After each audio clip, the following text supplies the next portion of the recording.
Start on the other. Um,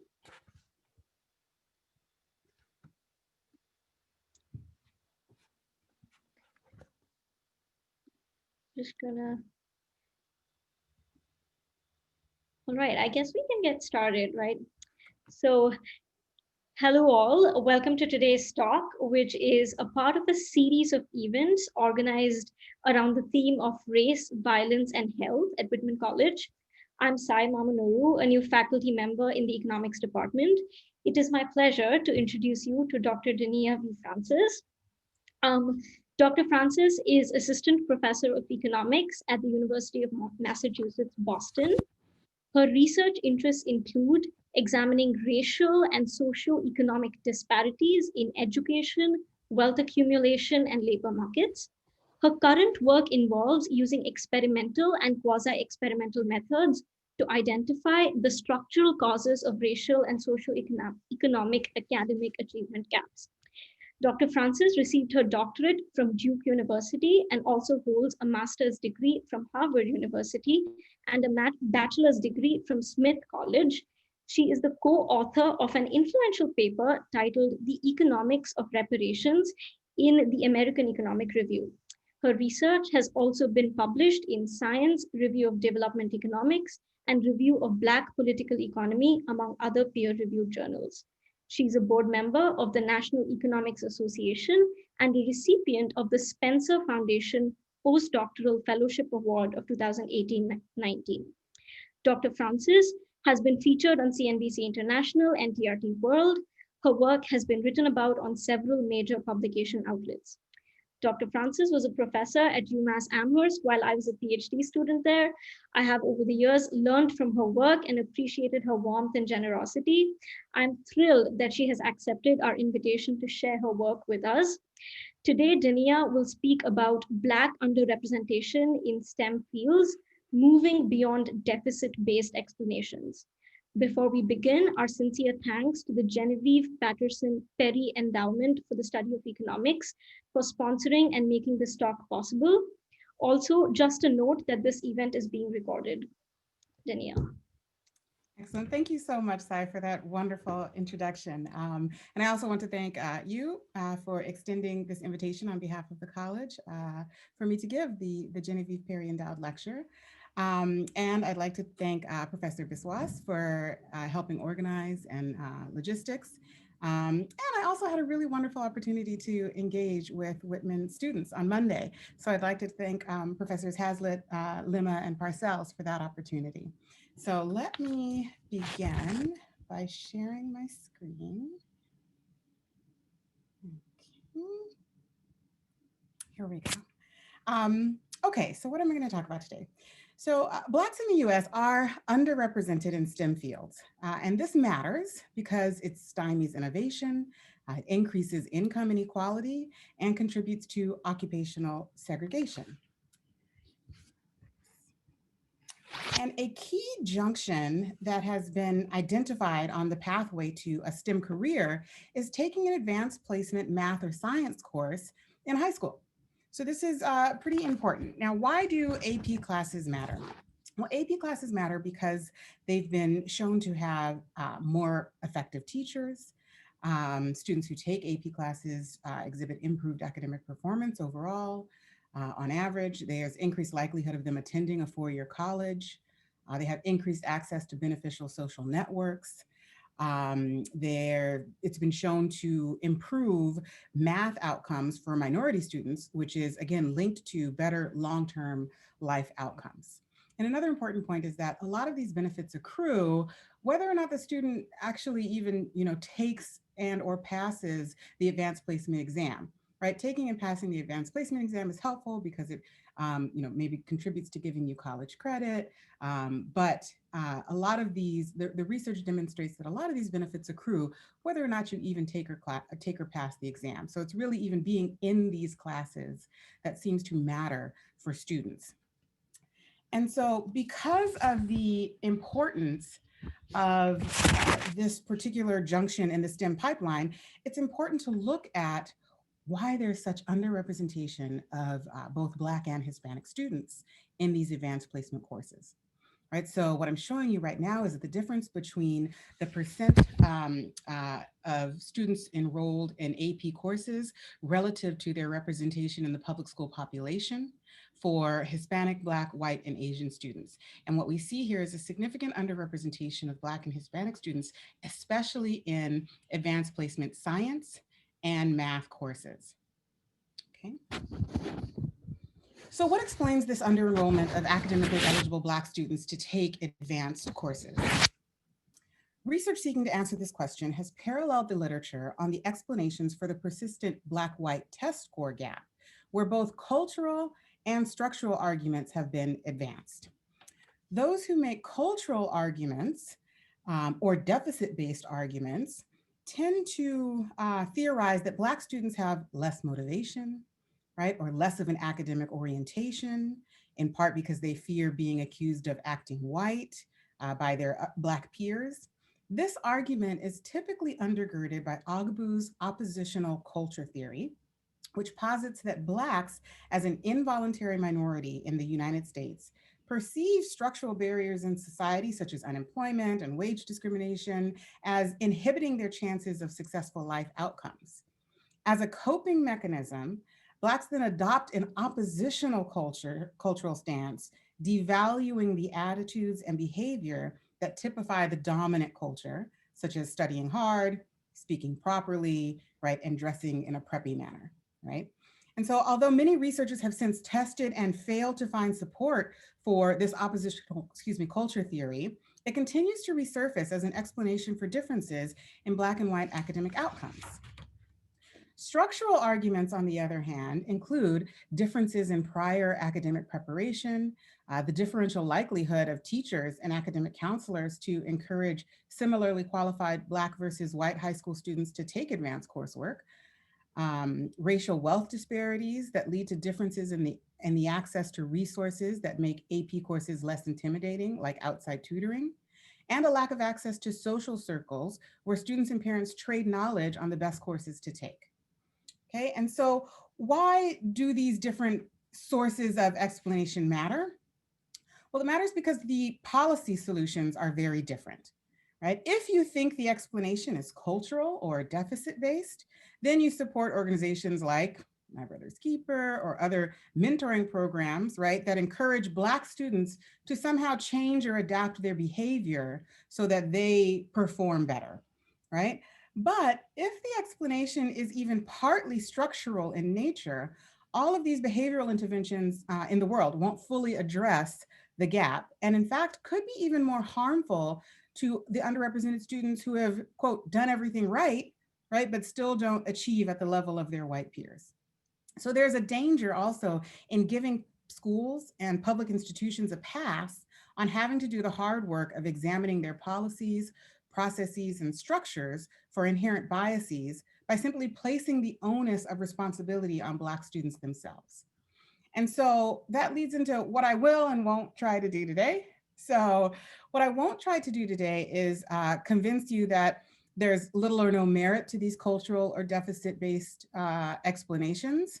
That's a longer talk for another day.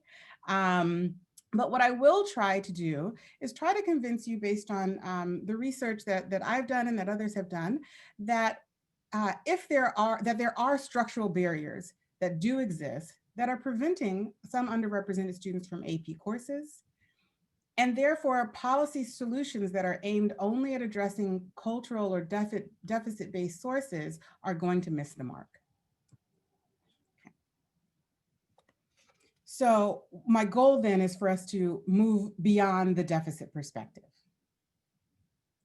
So the first thing I'll do is talk about a theoretical paper. I'm going to review 3 studies. I'm going to try to fit it in 3 studies that I've worked on with co-authors that explore this question from a theoretical perspective, a quasi-experimental perspective, and an experimental perspective. Okay.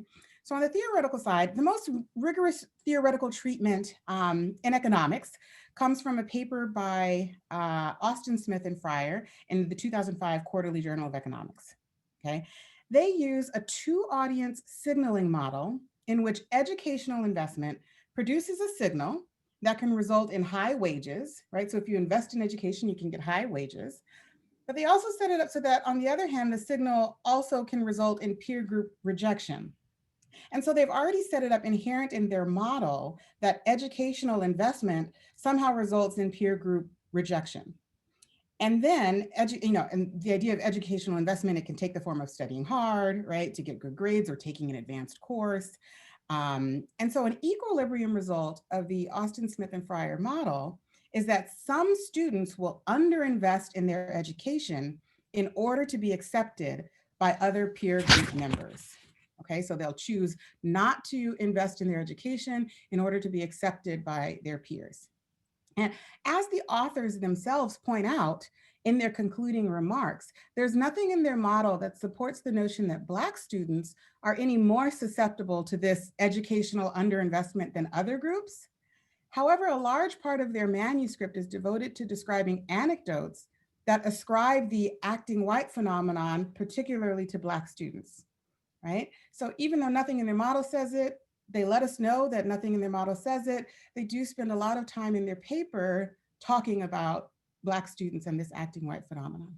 So it's not surprising then that researchers have cited Austin Smith and Fryer as, and as well as some subsequent empirical work by Fryer and co-authors as a valid explanation for differences in Black-white student achievement and advanced course participation, even though there's nothing in the model that would produce different results for Black students compared to white students. A differential result only occurs if one assumes beforehand that Black students are more predisposed to peer pressure than white students. And so the substantial literature debunking that predisposition on empirical grounds pushes us in search of an alternative theory.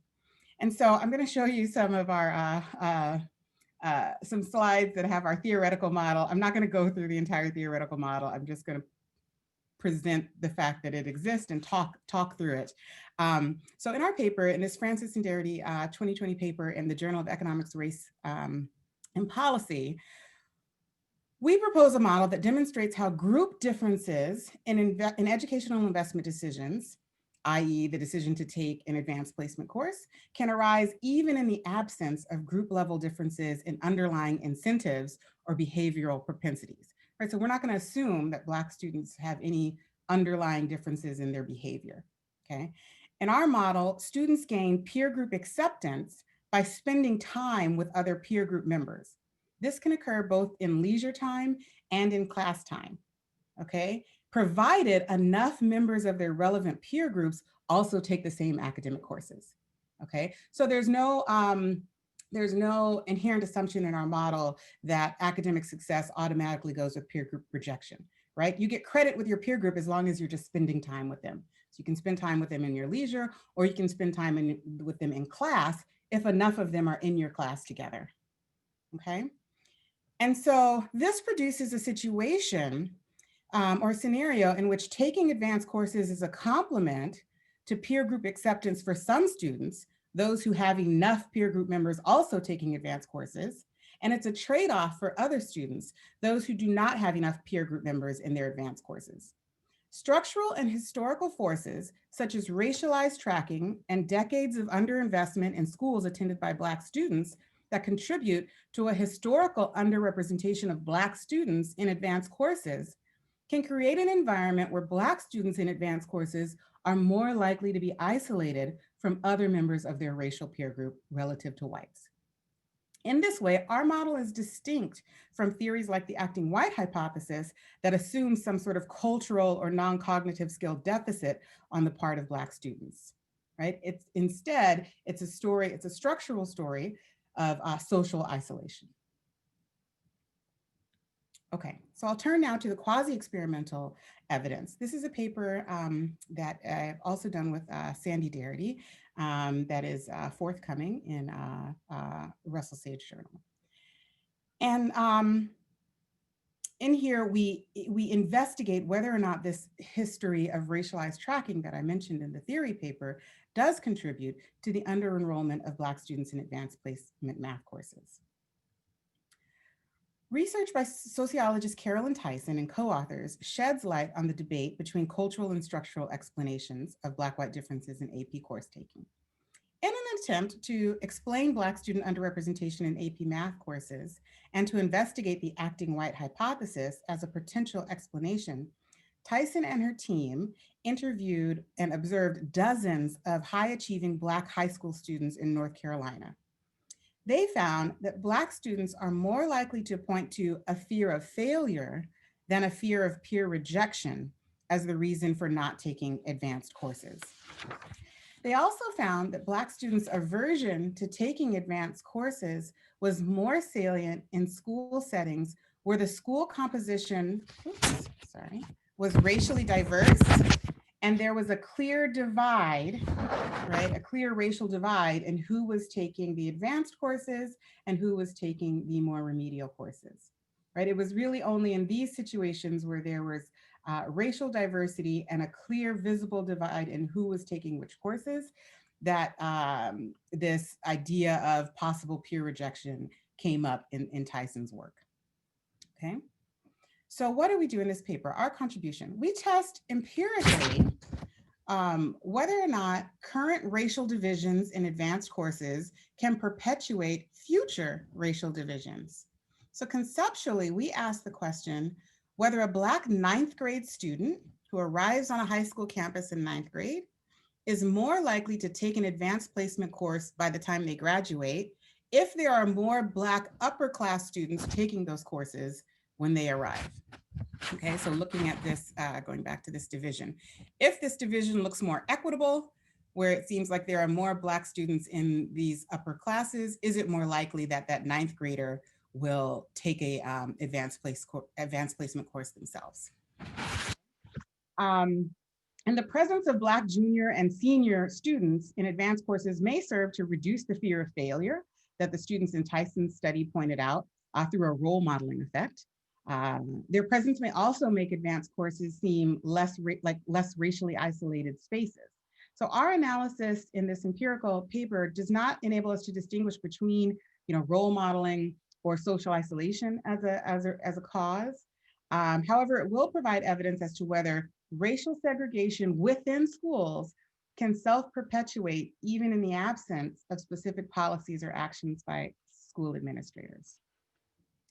So our identification strategy takes advantage of cohort to cohort variation among 3 cohorts of North Carolina high school students in the share of 11th and 12th grade students, that's the share variable, right, who were enrolled in advanced math courses when a Black student first enters the 9th grade.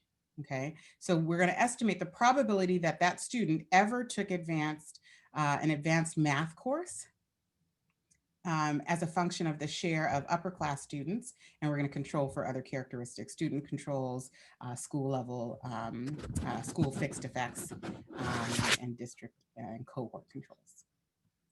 Okay, and so what we find with our North Carolina sample of high school students, what I'm showing you are the marginal effects of the share of students in AP courses who are Black on the propensity of eligible Black students to have ever taken an AP course. And I separate it by school racial composition, in part because of the evidence we learned from Tyson's work that showed that really it's in these racially diverse schools that we see more of a propensity for racial segregation within schools to matter. Okay, so the results for all students here in column 1 indicate that among racially diverse schools, a 1 percentage point increase in the share of Black 11th and 12th graders in AP math courses, and this is from a mean of about 16%. So like think about 16% of students in AP courses, AP math courses in the school are Black. It moves up to 17%. Just a 1 percentage point increase in that share would increase the likelihood that a Black freshman would take AP courses by the time he or she graduates by almost 22 percentage points. Big numbers. And as we would expect, which is consistent with the evidence in Tyson's study, the results are larger in racially diverse schools where advanced courses are potentially more racially isolating spaces for Black students. We also break the results down by gender, wondering whether there's a gender component. If I'm a Black male student, is it more salient for me to see other Black males in AP courses? And we do find that the largest result is for Black male students. They are 40% more likely to take an advanced placement course if if the share of Black male students in AP courses increases by 1 percentage point. Okay. What are the implications of this for this study? Right. Empirically, we demonstrate then that the racial composition of upper grade advanced math courses in high schools affects the propensity that Black students in the lower grades will opt to take those classes at some point before they graduate. These empirical results are consistent with a fear of racial isolation as an explanation for Black student enrollment in advanced courses. And they're also consistent with role modeling as an explanation. Black students may believe they have a better chance of performing well in advanced classes if they see other Black students in the upper grades taking those courses. Again, the limitations of our data prevent us from distinguishing between racial isolation or role modeling as the explanation. However, both explanations are produced by structural forces such as racialized tracking that produce that visible racial divide in who's taking the advanced courses. The empirical results we find are less consistent with cultural arguments, such as the acting white hypothesis and Fordham and Ogbu's oppositional culture theory. If there were an ingrained culture of oppositionality among Black students that led them to devalue schooling, we would not expect year-to-year variation in a school's Black student representation in advanced courses to influence the propensity of younger Black students to take those courses. Our results indicate that the propensity of Black students to take advanced courses is context specific, which is a direct contradiction to the theories that presuppose that Black students are culturally programmed or behaviorally inclined against positive educational investments. So culturalists may argue that different school contexts can create different cultural landscapes. For example, some culturalists have argued that schools with higher concentrations of poor and minority students may generate more oppositionality because they lack positive role models, and diminished life outcomes create this culture of poverty. But while this explanation, it may explain variation in advanced course participation across schools, it doesn't explain the within school variation we find in this paper. Because we use school fixed effects, our results are identified on within school changes in these percentages, these shares. Okay, so in order for culturalists to argue that cultural and behavioral responses can be context specific, they must also then explain why there are higher concentrations of Black students in advanced classes to begin with in some schools than in others, and in some years within schools than in other years. Why does a critical mass even emerge in some schools that make it possible to create a magnet effect for other Black students to take the classes? We submit that the answer to this question is structural in nature. Some schools have institutional practices and policies that have historically included or excluded Black students from advanced classes. At a very minimum, culturalists must subscribe to the idea that institutional structures have created the context-specific environments that give rise to school and year-specific cultures in order for their theories to be consistent with the evidence we've presented here. Okay. So our results have important policy implications.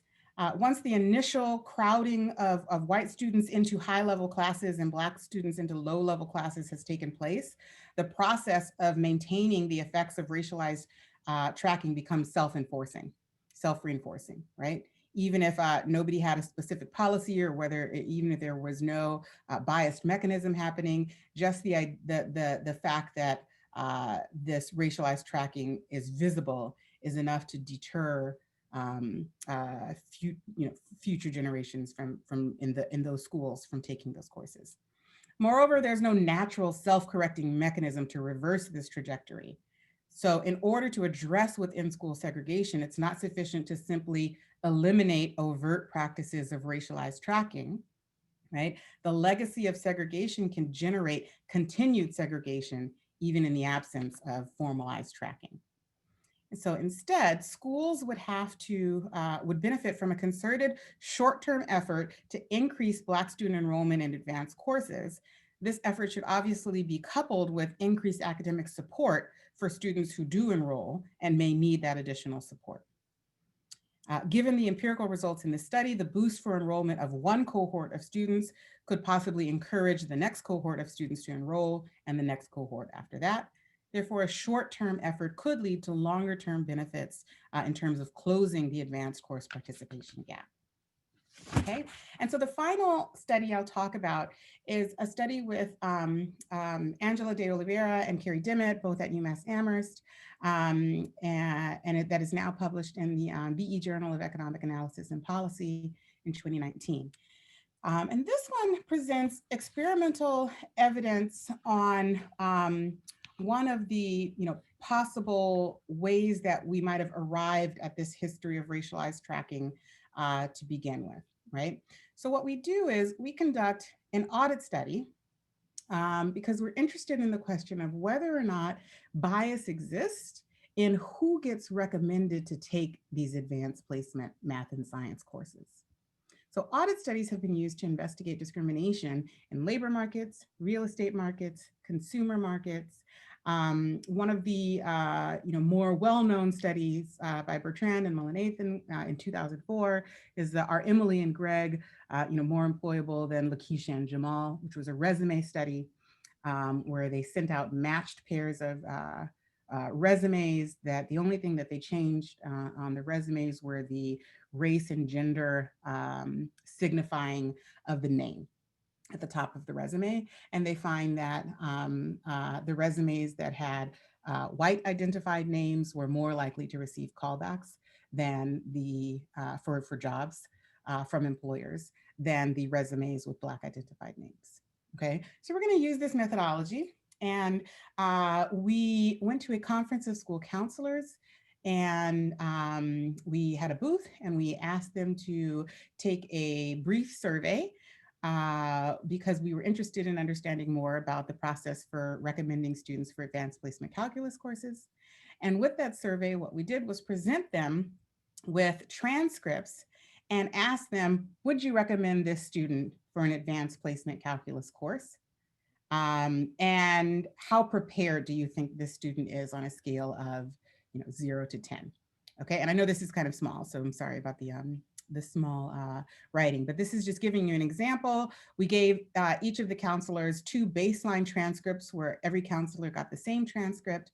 So we can get a read on how lenient or strict or harsher their rating systems were.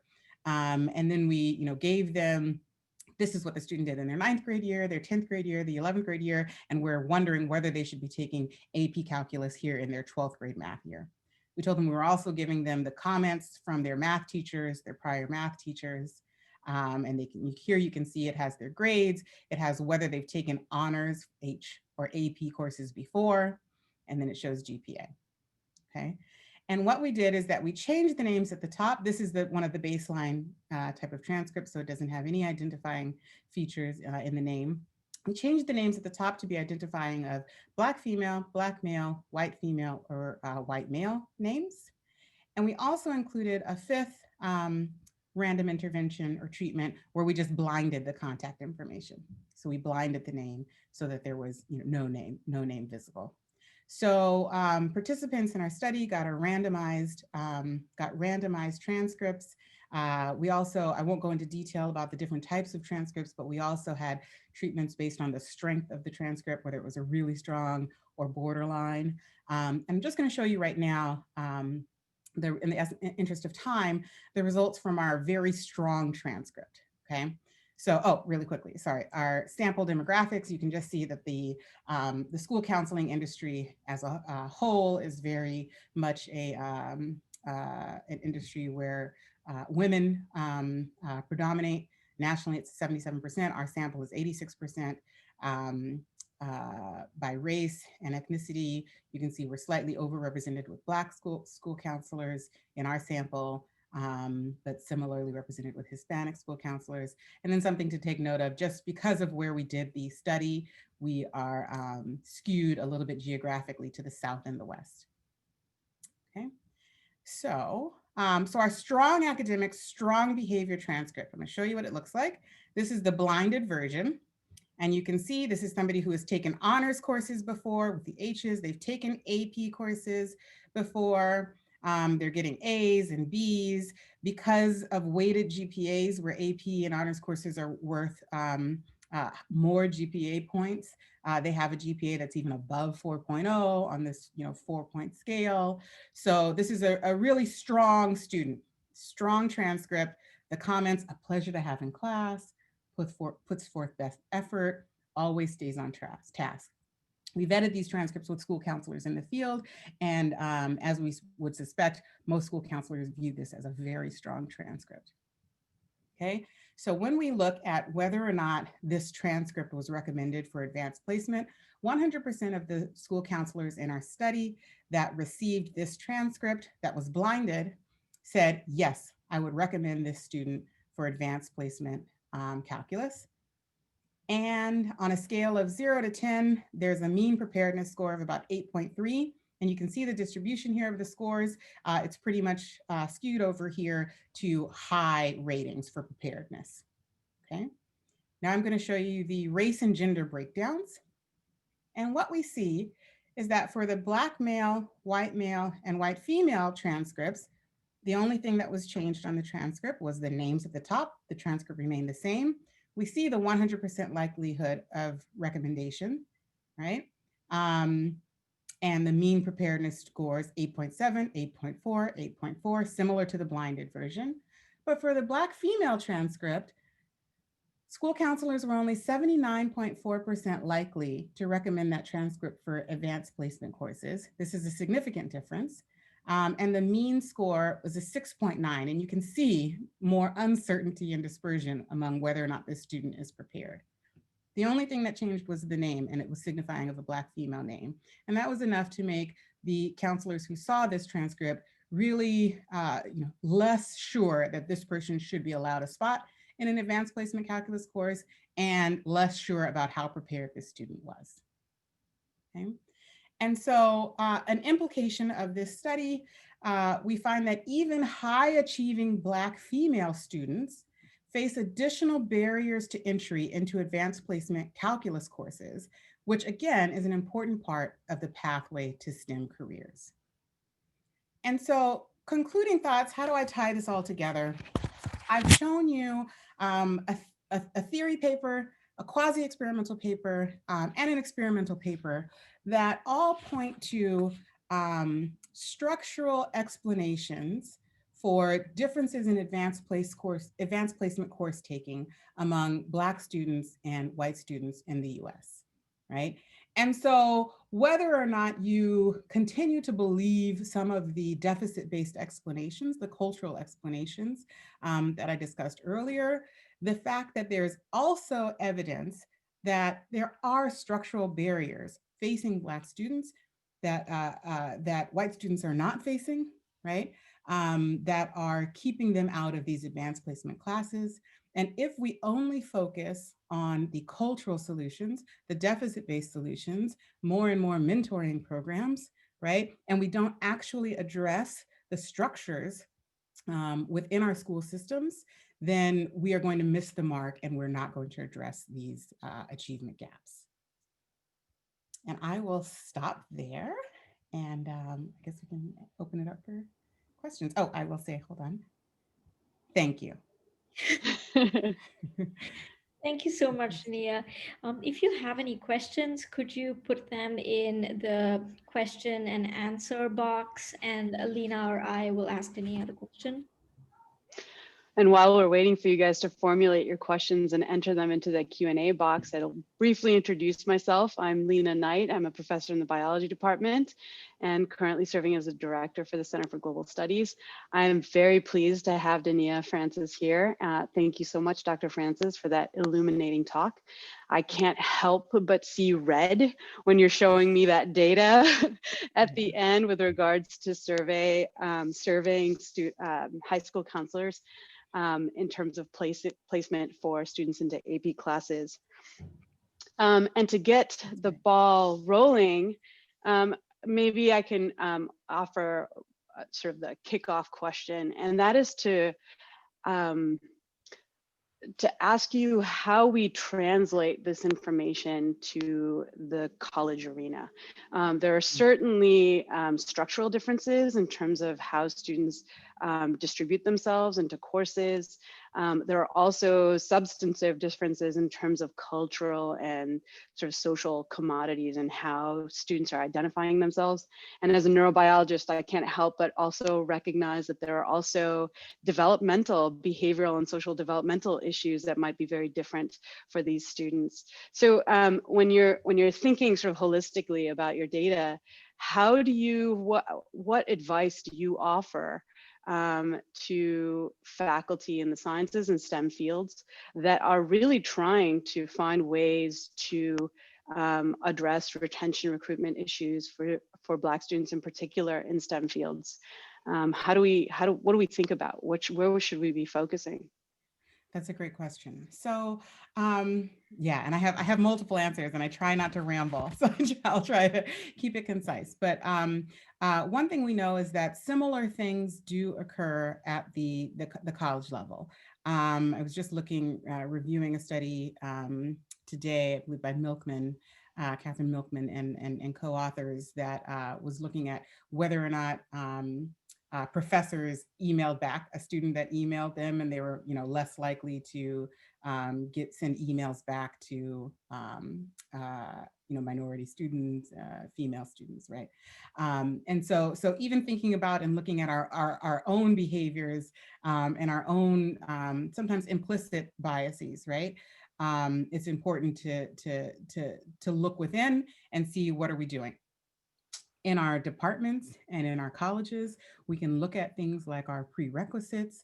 Are we putting needless barriers? Are the prerequisites that we have pedagogically appropriate? If they are, great, right? Then they should be there, they're appropriate. If they're trying to serve as a sort of needless barrier that sometimes then will adversely discourage Black or Hispanic students who may not be as prepared to meet those prerequisites, but are still prepared enough to be in your class, right? Then maybe we should consider adapting those prerequisites. Right, there's also evidence, there's a Tom D. and Seth Gershenson survey of bias in educational arenas paper where they talk about another study that I'm forgetting who does the study, but looks at bias in science labs, right? And whether or not students are accepted into science labs and a similar type of audit study method, and they're less likely to rate women as being acceptable into their lab, even when they have similar backgrounds, right? So that's another thing. So we have to think about, the subjective ways that we make those types of decisions. That is a junction where bias can have the possibility of creeping in. And then the last thing I'll say is that there's a lot of interesting work being done by a colleague of mine when I was at UMass Amherst in the psychological sciences arena, Buju Dasgupta, Nilanjana Dasgupta. And she does a lot of work looking at whether or not there can be sort of an inoculation against what's known in the psychology literature stereotype threat. So if women in sciences feel these stereotypes and are less likely to enter some of these STEM fields or choose STEM fields as a major because they don't necessarily see themselves represented, or they think that there's some hostility there. She's shown that it's sometimes even enough just to, in some of these intro-level courses, show representation of women scientists, right? Successful women scientists. And that's enough to increase the likelihood that students will do well in some of these entry-level courses and consider the major, right? So these are all things that we can try to do. Yeah, I'm familiar with some of Dasgupta's work, and it's interesting how just really simple things like just having pictures and descriptions of that allow students to see the various identities and forms help them feel like they've got a place. But Right. but I also hear you that there's got to be some substantive changes too in the way that we're interacting with our students in our classrooms and our labs. That's right.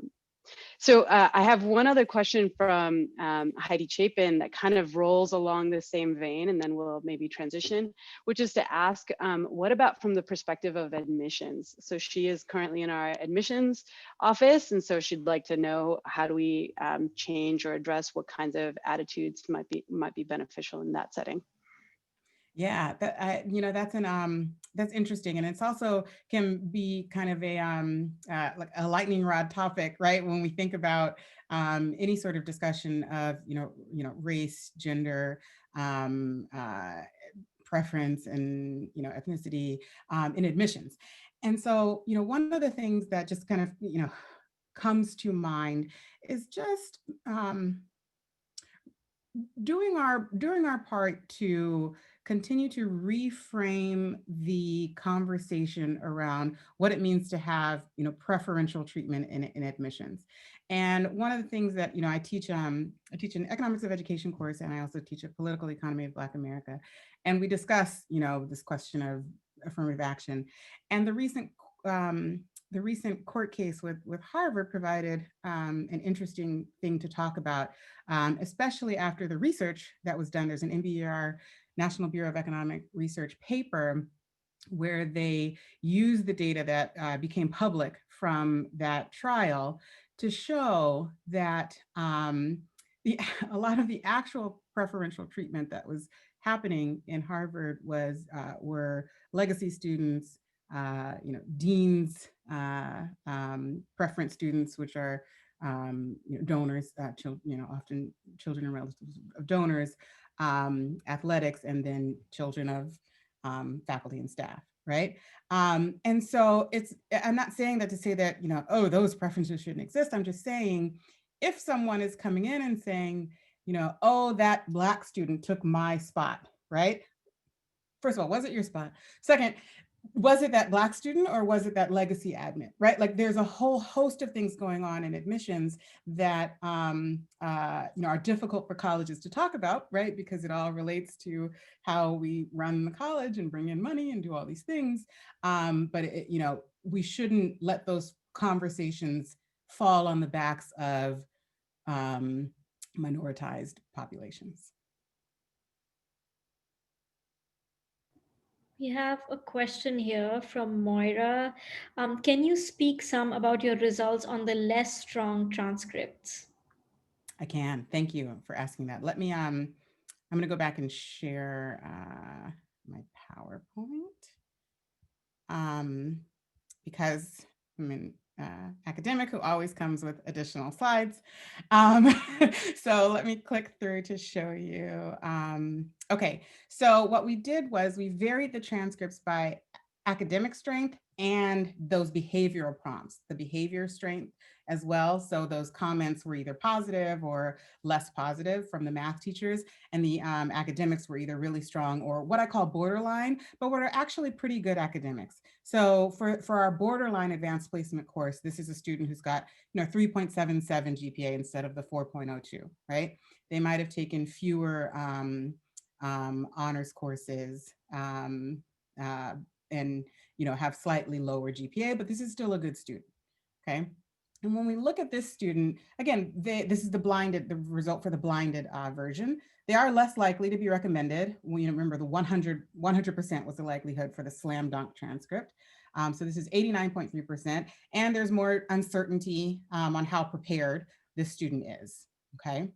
And one interesting thing that we see that is a suggestive pattern is that now when we compare the race and gender combination, we see that the female students are slightly less, it's not significant difference, but are slightly less likely to be recommended than male students for both Black female students compared to Black male students and white female students compared to white male students when they have this maybe more borderline academics.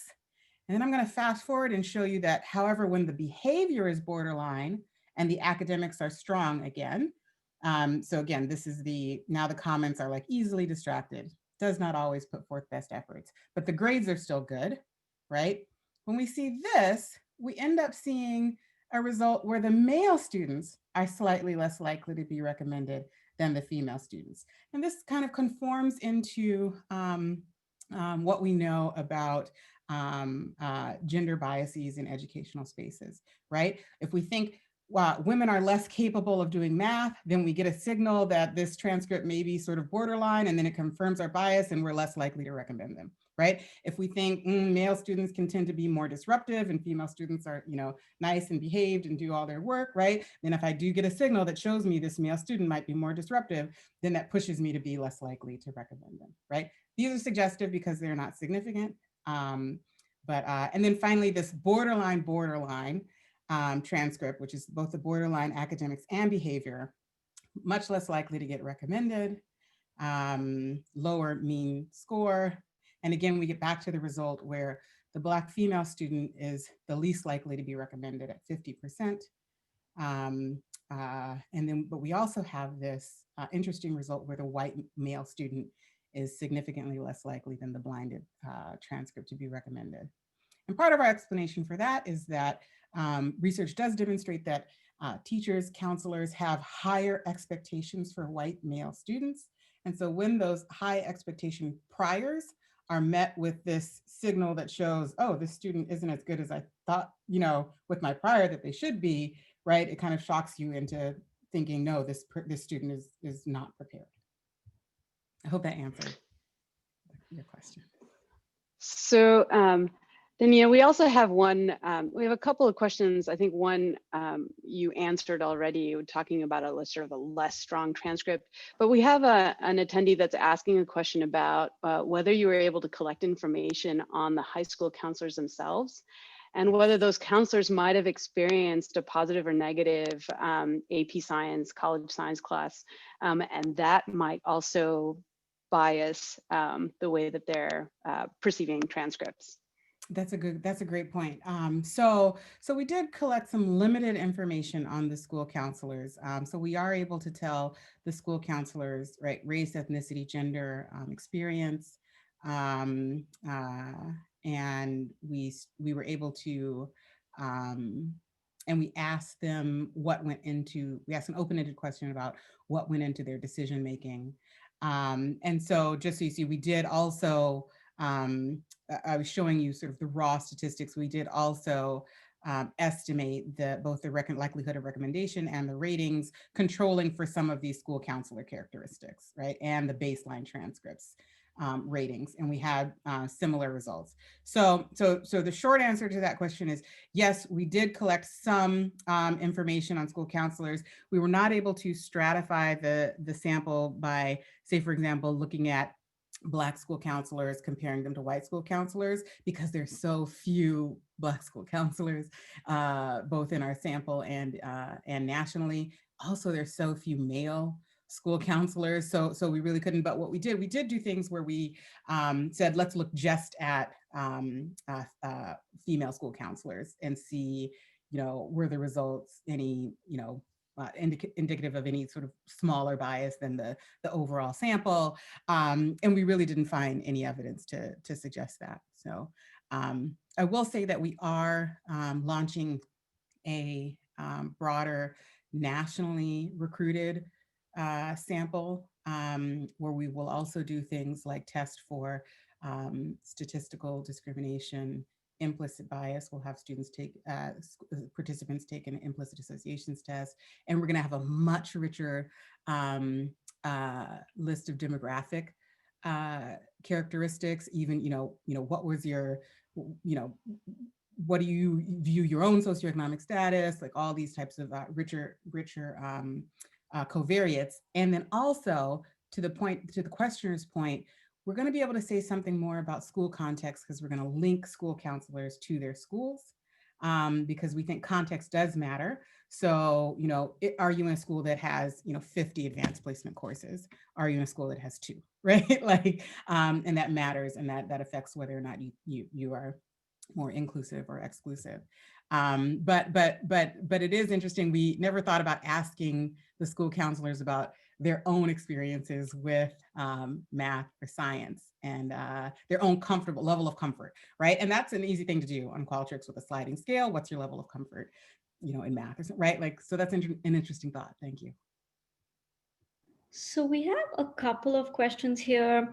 One was, as students progress through these structures, where can we apply what we've learned from your work, and what can we do to combat its trends?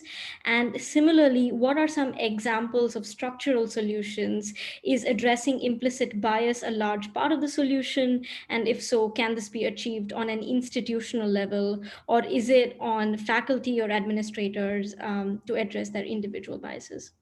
That's good. So one of the things that appears to be shaping up in some of the implicit bias literature, intervention literature, at least from my reading so far, is that a lot of these interventions may be, short-lived.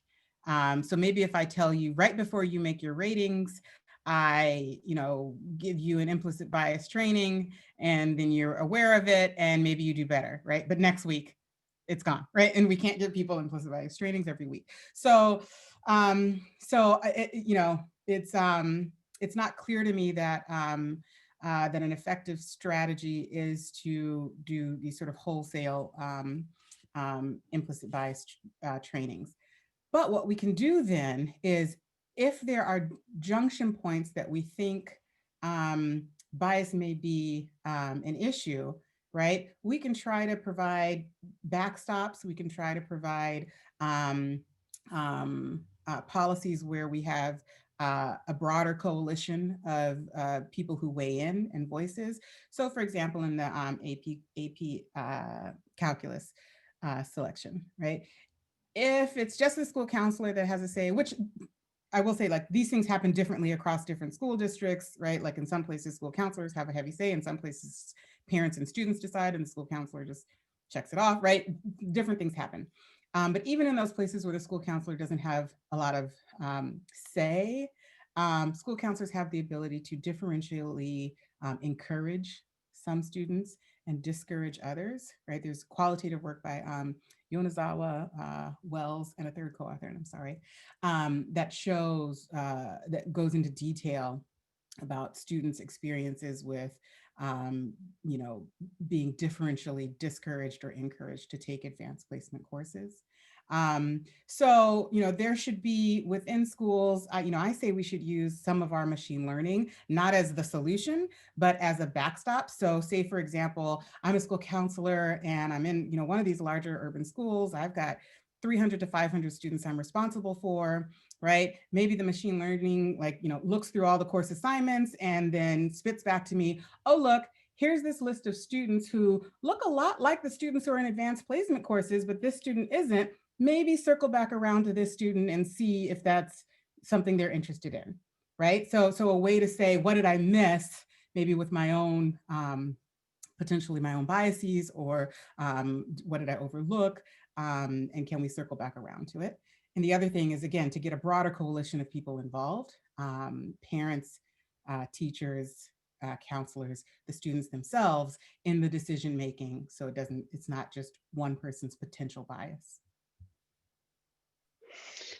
So Dr. Francis, we have an attendee that's asking a question with regards to bias in elementary and middle school, where students can be sort of put on a slow track, and that impacts, their access to these upper level advanced classes in high school, and then ultimately, right? So snowball effect. And I think this is a really interesting and important question, largely because I'm curious myself as to how much how early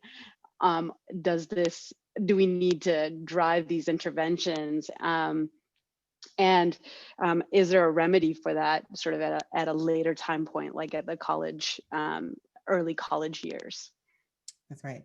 That's exactly right? So similar things happen in elementary school with gifted identification, right? Schools have gifted programs where there's enriched education for students who are identified as, gifted and talented in some way, shape, or form. this is an area that has seen improvement, right? Over the, it used to be, could you get in, it used to be IQ test scores, and, privileged parents could go to a psychologist and get, their child tested outside of the school and show, look, my kid has a high IQ score, and then they'd get in the gifted, right? It used to be really captured by privilege. To some extent, in a lot of places it still is, but they've tried to do better things with identification. But I will say that there's some interesting work out of North Carolina by Margaret Gale and Sandy Darity. One of my co-authors also worked on this project too, and it's called Project Bright Idea. And what they did, they wanted to look at this question of, well, what does it mean to be gifted? And are we actually identifying giftedness, or are we identifying students that had opportunity to be at a more advanced place by the time they were tested? And so what they did was they took a random sample of North Carolina kindergartners and first graders, and I think maybe second graders as well. And they provided enriched gifted education to all of the students in a particular school, right, or classroom, and provided supports, so an additional teacher's aid to be able to help students that to make sure that everybody can be caught up participating in this gifted and enriched education.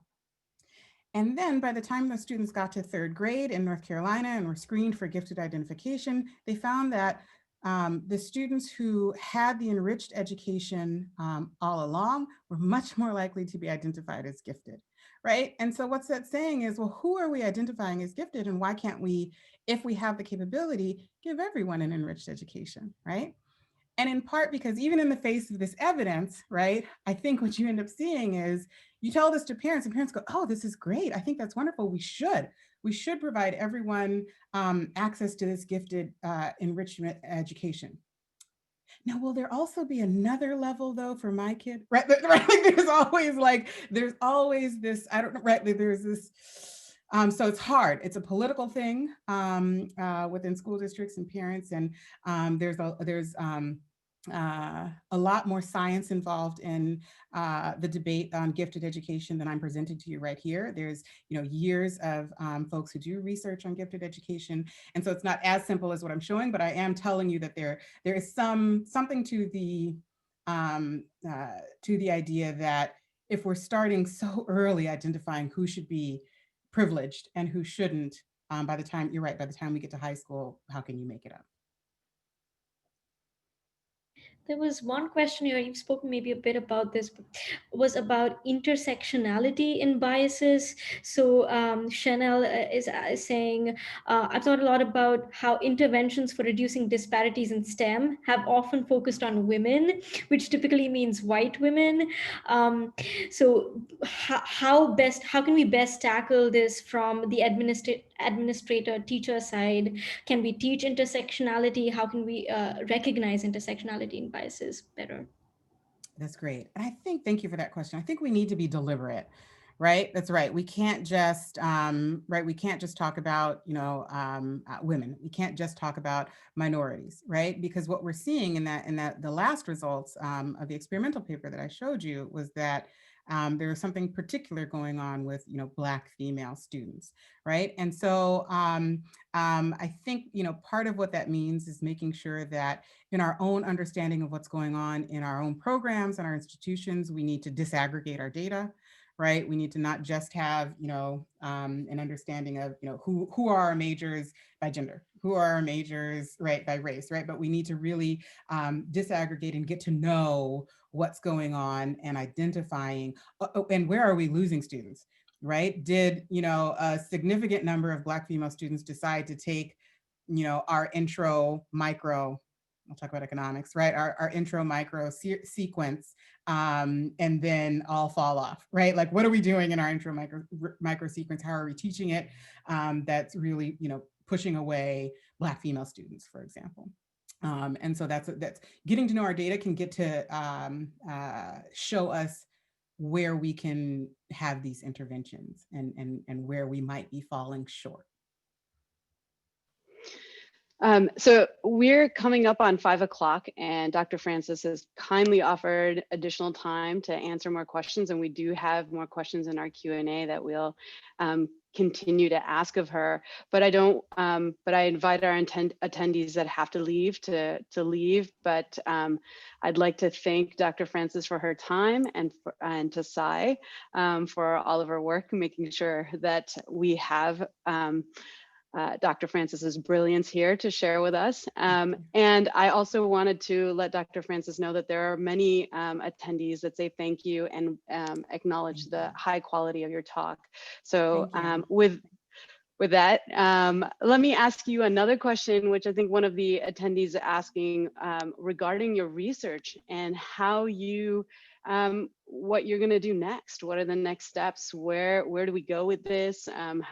What are your plans in terms of building on the work that you've done so far? Yeah, that's good. So one of the things that I did mention was trying to take the experimental study more to improve upon the experimental study. So one thing is to recruit a national sample. We were had some funding to do it. We were on deck to do it, and then coronavirus, right? So it's very hard to get people to want to return surveys when everything is up in the air in their lives or something, right? So but we are still focused on doing that. So getting a larger nationally representative sample, and with the larger sample, we'll also be able to include names that are, indicative of Hispanic identity. And we're also still deciding on and figuring out how we're going to do a treatment with Asian identity. And what does that mean, right? So talk about disaggregating, right? And so we're still working on that. We are going to do it. We just are trying to be deliberate, and when we do that, we'll target particular areas, right? So the Pacific Northwest and Northern California and California, where we'll get more of those treatments, right? What else? And within that, we're also doing a better job of decoupling race and socioeconomic status from our names that were chosen. It's not something I mentioned in the presentation, but we talk about it in our in the study, the written paper, that in particular, DeAndre as a name was viewed as being of lower socioeconomic status than the other names. And so that's also partly why we may see some of the results where DeAndre is actually being afforded some privilege in the process, in part because the conference that we went to was particularly social justice minded counselors.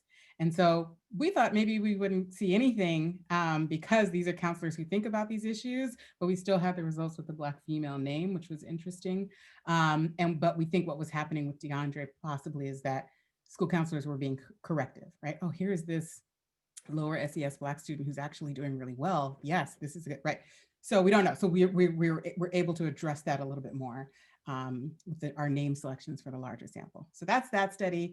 More broadly, I do look outside of the education arena more broadly at wealth disparities, wealth gaps, Black land loss. And so I have, papers on, the topic of the economics of reparations and looking at estimating the value of Black land loss with a lot of wonderful co-authors, and other topics within racial economic disparities. That's so interesting, Dania. All of that sounds so important and interesting. It's excellent. So one question here was, it actually had two questions about the high schools that the study pulled from and whether or not they were all public schools. And secondly, is there a way to compare regions and how each one differed, or if they did at all? That's good. So and I assume we're talking about the experimental study. So regionally, we had the region or area where the school counselor themselves, came from. And most of our participants at the conference, we didn't ask whether they were at a public or private school. So we can't delineate that in this particular paper. But going forward, again, since we're going to be able to match school counselors with their schools, we will be able to say more about, does the region that they matter in, region that they're in matter? Does the size of the school, the racial makeup of the school, and a lot of those things. So we'll be able to look and really kind of try to parse the sample a little better with more context. But we didn't get a lot in what we considered this to be a kind of a pilot study. And so we didn't get a lot of detail on that.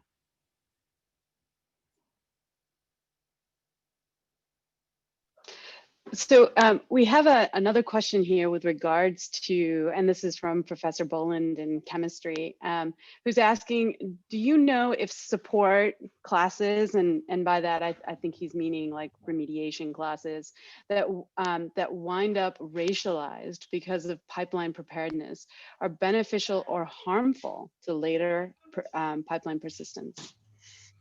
This is good. So from what I know, off the top of my head, from the community college literature, right? So not necessarily the four-year college literature. I'm less familiar with what's happening there. But in the community college literature, we know that these remediation classes tend to serve as barriers that send students out of college. We lose them. And in part it's because, well, it's one more class that we require of them that they're required to pay for. And a lot of times in, our two-year colleges, students are working full time, right? And so just one more class is, maybe they're only able to take 2 classes a semester. And so 2 of these classes now have to be classes that they have to take before they can even enter the room, right? And so on the one hand, I get it if a student is not actually prepared for the course that they're trying to take, then it would be very unfortunate to have them take that course and fail, right? And set them up for failure. But sometimes, what do we do?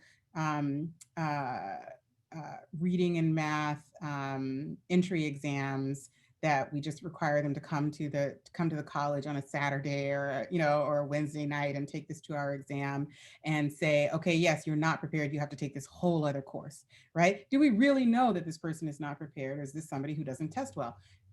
What do we know about test score gaps? That Black, Hispanic, lower SES students perform worse on test, and it's not necessarily the case that they don't have the knowledge. So to some extent, these are imposing additional barriers, particularly in the community college space. And I don't know as much about whether that's the case in the four-year college, but my hunch is yes. But it is right. It's something that we weigh out.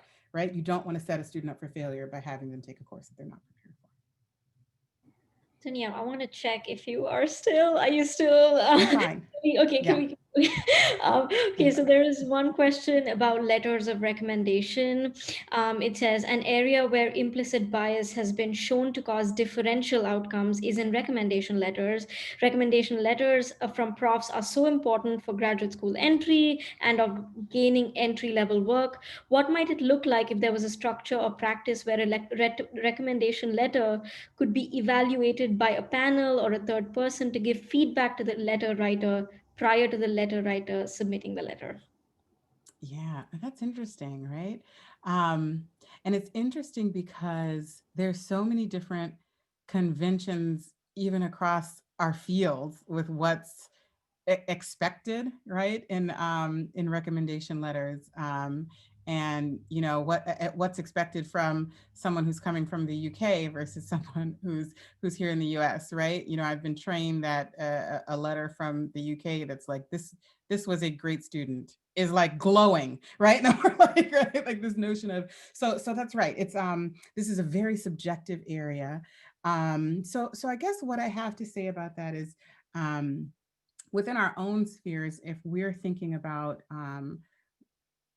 how we evaluate letters of recommendation ourselves for graduate schools, for admissions to our college, that is potentially something where a training would be useful. I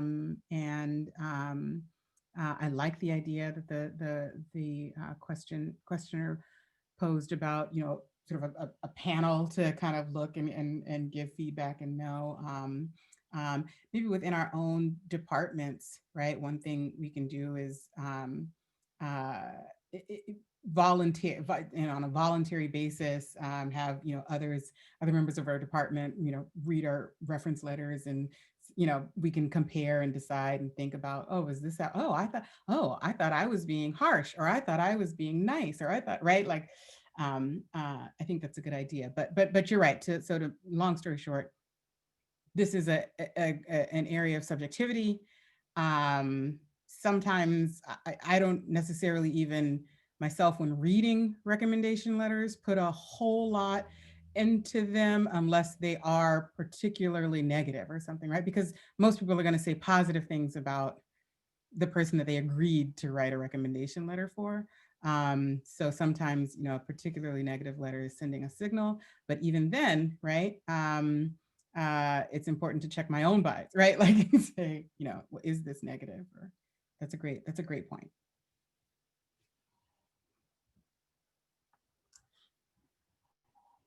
So we have a couple of questions that are more sort of experimental design questions from Professor Parcells in econ, but since he's not here, I'm gonna like bypass them and ask you one of my own questions. So he was asking mostly about like, if you look at some of your models in your analyses, would they give you information for other groups, like for example, Asians, and why Asians might be more likely to be an AP? He was also asking about whether the surveys were done blind with regards to the survey taker, were the persons that were giving the survey random race and gender or gender. So some of those sort of logistical survey questions, which I'm happy to, yeah. So myself and my co-author, who identifies as a white woman, were giving the surveys, and we were both there. So to that extent, the people that were there giving the survey were, Black and white. But that's important. When we do the national survey, it'll be done all by correspondence, by email. So that will be less of an issue. There was the question about whether or not they were blinded. Yeah, I think maybe he asked that before. I mentioned that they were, right, that we did one of the treatments was completely blinded. None of the surveys that school counselor saw had any identifying information on them. Yeah, the last part was whether or not it would tell you about other cohorts, like that's right. Asians and. Yeah, that's right. So the experimental study, no, didn't tell us, but again, like I mentioned in the broader one, we will, right? We will try to see what's going on there. In other work that I've done that is still a working paper, I looked at this question. I called the paper Bias or Behavior, and it was looking at teacher perceptions of student attendance. And it was a nationally representative sample. And one of the things that we saw was that teachers perceive Asian students to be less likely to be absent, Black and Hispanic students more likely to be absent. And so what I did was try to compare it with their actual absences, control for actual absences, and see if it's the perceptions that are accurate or off. And what we do see is that teacher perceptions of those Asian students are accurate because the Asian students are less absent, right? Like, so it was like matching up. The perceptions were matching up with reality. The perceptions were not matching up with reality for students with who were free or reduced lunch eligible, right? So lower income students, teachers were perceiving them as being more absent than they were, right? So this is something that I do look at in my work, trying to look at not just this Black-white dichotomy. I teach a whole lecture in my economics of education course, looking at when we talk about achievement gaps, we dedicate an entire lecture to, so what's going on with Asian students, right? They're doing wonderfully. Like we can't, you know what I mean? We can't just not talk about that. So I do pay attention to that. But this particular study, we can't say anything about it. So can I want to ask you sort of a hypothetical scenario, but not completely ungrounded. We've moved away from requiring standardized tests like SATs and ACTs. What if we did away with looking at APs in high school transcripts? Like what if we as a college decided, you know what, we need to assess our own merits, and there are flaws in the system that we know that are entrenched. A lot of even high school names are often associated with areas of lower socioeconomic status that can bias the way a person looks at a transcript based on historical redlining practices, right? That's right. So how, what if we just kind of jettisoned all that, and if our admissions office said, you know what, we're going to have you write this essay, we're going to have you do a couple of these things to allow us to assess the merits of your academic skills and go from there. Is that reasonable? Can we do that? Yeah. What would happen? So I know, right? Like, what happens if we do away with? No, that's right. So this is that's a really good question, and so I have a couple of thoughts. So my first thought is thinking about the whole AP system and how when I was in not to date myself, but we had two AP courses. We had AP Calc, we had AP English, right? And now there's like 40 different, right? Like, varieties, even more of AP courses you can take. And there's, sometimes when I present, I use this family tree comic where they're like, but everybody's taking AP. So is advanced the new mediocre, right? Like this, it's this question, like, what is the purpose? And so part of the purpose is that we're still dedicating better resources to those classes. And so the students who are coming out of those classes are coming out better prepared. And so at the high school level, I think we should definitely start thinking about whether or not this is just reinforcing the tracking that we tried to get rid of in the 80s, right? This, the rigid tracking movement. So that has to happen at high school level. At the college level, like using that, I think again, part of it has to come from this notion of who do we consider prepared to enter our college? And are we interested in only admitting who we consider the best academically prepared? Or do we want to admit people who are prepared to do the work at our college and also have a range of other attributes that make them interesting to our college community, right? And so, it's hard when, in the US context, we're used to this idea of this meritocracy and how do we measure? Well, how we measure is test scores, how we measure is GPA, how we measure is, it's just, is there something quick I can point to? And if you did well on those measurements, then I can look at you and talk to you, right? If you didn't do well on those measurements, then, we can't even talk to you, where you could be really successful here. So you're right. I think we need to do better. Doing better takes time. Evaluations on AP, GPA, test scores are quick, right? Like, as opposed to really, evaluating all of the many applicants you get on some, broader array. So I think, that's a trade-off, and it's difficult. But I don't know the answer. I guess as panelists, we get to ask the last question, right? Is that one of the perks of being, of helping moderate the talk? Sai, you have any last questions? I think I'm happy to thank Dr. Francis for all of her time, and it was wonderful to meet you. Thank you so much for having me. This was great. Yeah, thank you so much, Dania, for like agreeing to do this. It was such a great talk. I mean, I couldn't take my eyes off the screen. It was so good. It was very interesting. And thank you also to Shampa for organizing and for making this possible. So thank you very much. Thank you. Shampa, you're muted Oh. if you're trying to talk. I said, we're bringing you back, just so you know. Nice. I would love to. I'd love to come see the area, right? Like, I'm sure it's beautiful. So I'd love to come. Thank you. Thanks so much. Thank you so much. This was fantastic. Thank you. Thank you. Bye-bye. Yeah, thank you, everyone. Thank you. Bye-bye.